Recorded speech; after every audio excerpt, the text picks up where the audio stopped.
কোরআনে কারিমের ভিতরে আল্লাহ তাআলা বলেন যে দুনিয়ার সকল মানুষ আছে ক্ষতির ভিতরে। কিসের ভিতরে আছে?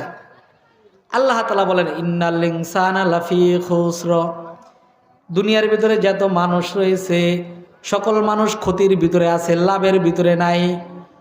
আল্লাহ রাব্বুল আলামিন ডাক দিয়ে বলে বান্দা মাত্র 4 শ্রেণীর লোক রয়েছে যারা লাভের ভিতরে আছে, তারা ক্ষতির মধ্যে নাই।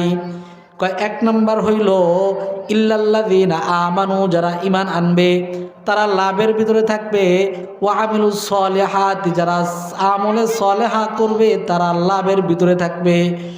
ওয়া তাওয়াসাউ বিল হাক্কি ওয়া তাওয়াসাউ বিস সবর, আল্লাহ তাআলা বলেন যারা এইভাবে হকের পথে মানুষদেরকে ডাকবে তারা লাভের ভিতরে থাকবে।